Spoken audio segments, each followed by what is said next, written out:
Hey everyone, this is Steven here, back at it again with another video. In today's video, we're going to be taking a look at the junk wax era of baseball cards, and in particular, we're going to be looking at the 1980 sports cards, and we're going to see how they've done over the past 90 days. And I think the results could be a little bit surprising. But before we get into that, if you enjoy this type of content and would like to see more in the future, please feel free to hit the like button and also subscribe. So now that we got all that out of the way, we can get into the actual video here.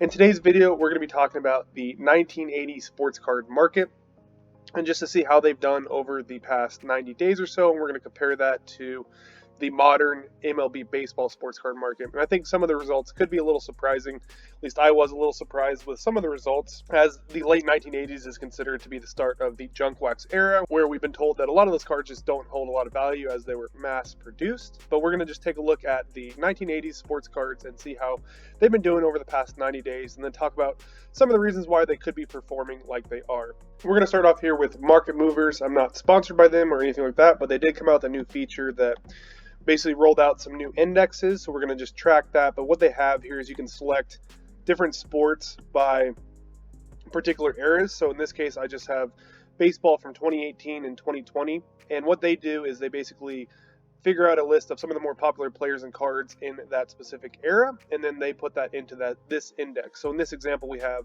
cards like Juan Soto's 2018 Topps Chrome Update. We also have Bobby Witt Jr.'s first Bowman, Vladimir Guerrero Jr., Shohei Ohtani, a couple of his rookie cards, Vladimir Guerrero Jr., more Shohei Ohtani, Spencer Torkelson, I know Ronald Acuna Jr. is in here. So it's just players from the rookie class of 2018 to 2020 that have cards in that particular era, and it just tracks the overall performance of all the hand-picked cards that they selected.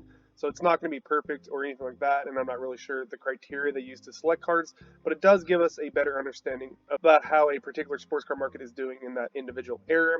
It's not going to be perfect, but it is another data point.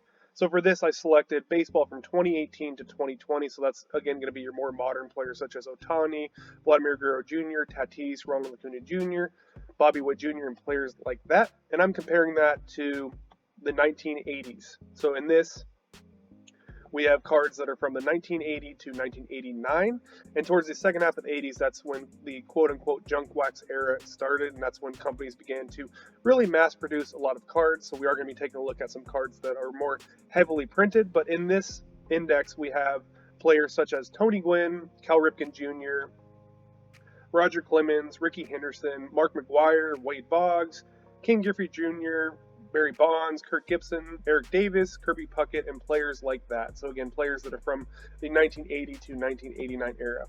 And actually, over the past 90 days, the blue line down here is the modern cards from 2018 to 2020. That's actually down about 9.3% over the past 90 days or 3 months. Whereas if we take a look at the cards from the 1980s, this is pretty surprising. That's actually up about 7.2%. So we have seen a pretty big swing between cards from the 1980s compared to cards from 2018 to 2020. Now we're going to just look at some cards from the 80s and just see how they've done over the past 90 days or so. And then at the end of the video, I'm going to talk about some of the reasons why I think that there has been a rotation from modern to some of the older cards from the 80s. So I'm going to start off here with Ricky Henderson, and this is the 1980 Topps base rookie card, and this card wasn't nearly as heavily printed as a lot of the other cards that we're going to check out on this list, but I have this in a PSA 9 and also a PSA 8. So it looks like over the past 90 days, the PSA 9 is up a whopping 33%, so pretty big gain for the PSA 9 Ricky Henderson Topps rookie card. Base in a PSA 8 is up still 14%, so pretty big gains for Ricky Henderson and his rookie card over the past 90 days. The next player we're going to look at here is the Big Hurt. We have Frank Thomas. I have a couple of his rookie cards here. Both of these are going to be in PSA 10s, but I have his 1990 Leaf base rookie card, and then also his 1990 Topps base rookie card. Now both of these are going to be base in PSA 10s. It looks like over the past 90 days, the Leaf is actually up about 9%, whereas his Topps base rookie card in a PSA 10 is actually up about 11%. So we are seeing some increases for Frank Thomas and his rookie cards over the past 90 days. And this rookie card is 1990, so this is considered more of the junk wax era when a lot of the companies were mass producing a lot of these cards. But still, over the past 90 days, both of these cards are still up over 10%. The next player I have here is another legend, and this is Tony Gwynn. I have his 1983 Topps Rookie card, this one's going to be in a PSA 9. Now over the past 90 days, this card is up 17%. So again, pretty big gains for Tony Gwynn in this rookie card over the past 90 days. The next player in cards I have here is Roger Clemens. I have his 1984 Fleer Update base rookie card, and this is going to be in a PSA 10 and also a PSA 9. Now it looks like the PSA 10 has pretty limited sales, but over the past 90 days, it's up a whopping 38%. But again, very limited sales. Looks like 5 sales over the past 90 days, but still up 38%, with the last sale price being about $2,700, so a pretty expensive card. The PSA 9, that's actually pretty flat over the past 90 days, but it's down about 3.3%. So overall, we did see a pretty big increase for the PSA 10. The PSA 9 is flat or down about 3.3% over the past 90 days.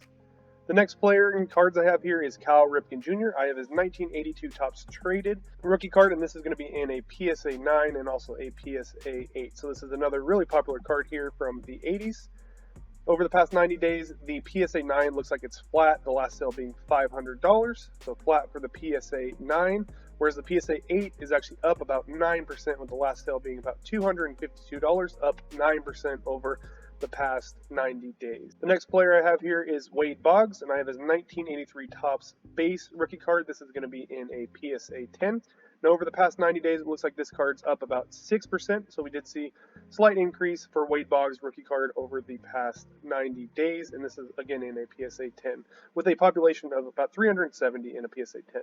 Then the last player in cards we're going to look at today is Kirby Puckett. I have his 1985 Topps base rookie card in a PSA 10 and also a PSA 9. So it looks like for the PSA 10, that's actually up about 17% over the past 90 days, where the PSA 9 is actually down about 11% over the past 90 days. So even though it is a really small sample size, it does look like for these 80s cards, the PSA 10s are holding up a lot better than the PSA 9s and some of the lower grade cards, as we saw in this Kirby Puckett example, as well as this Roger Clemens example, where the PSA 10 went up pretty significantly, 38%, and the PSA 9 is actually down about 3%. So it does look like the PSA 10s are holding up a little better than the PSA 9 for some of these 80s cards. So now that we looked at this fairly small sample size of baseball cards from the 1980s, as well as the 1980s baseball card index that Mark and Moon put together, it is pretty apparent that these cards have been going up over the past 90 days. And now we can talk about my personal opinion on why I think there's been a shift from the modern baseball card market to the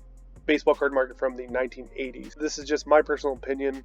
At the end of the day, no one really knows what drives a particular market. We can just make some assumptions.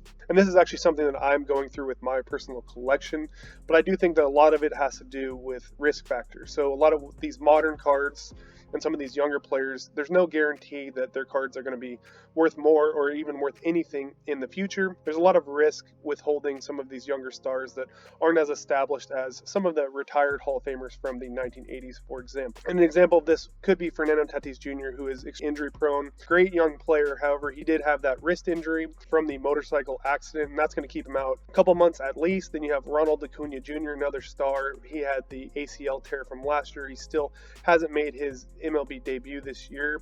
Then we also have players like Mookie Betts, who's definitely on the track to the Hall of Fame. I know it's still very early in the season, but he's struggling pretty heavily. So there's just a lot more risk with some of the current players right now, especially some of the younger, less established players that could be struggling with some slumps or also injuries. So I think that that does have a big impact on the modern baseball sports card market. And I've been personally dealing with that with my collection, where I've been trying to sell off some of the more modern cards that I have in my collection, and I've been switching my focus to more vintage or quote unquote safer cards. And a lot of that for me is just due to the fact that a lot of the legacy of those players, it's already cemented.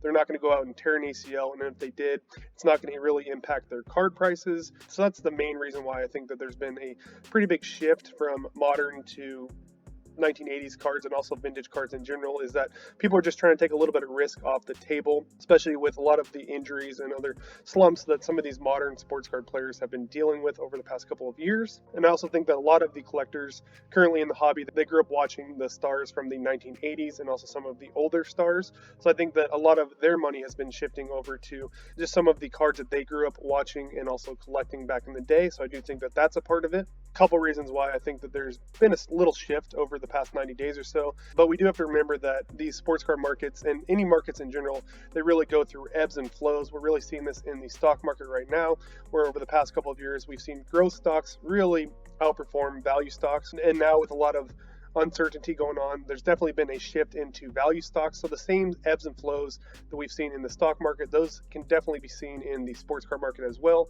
So even though the cards from the 1980s have done very well over the past 90 days, and I think sometime down the line we could see another shift from cards from the 1980s and also some of the vintage cards back into modern, as collectors and investors get more interested in modern cards and the prices and value of some of the older cards get pretty high. I think that some people could just end up taking some profits and then putting their money back into the modern baseball card market. So I think that this is just a pretty standard market cycle, and I think that it's going to be pretty interesting to see how this all shakes out moving forward. But with all that being said, I really hope you enjoyed today's video. I hope you found it somewhat entertaining and also informative. If you did, please feel free to hit the like button and also subscribe. Thanks, and have a good rest of your day. Bye.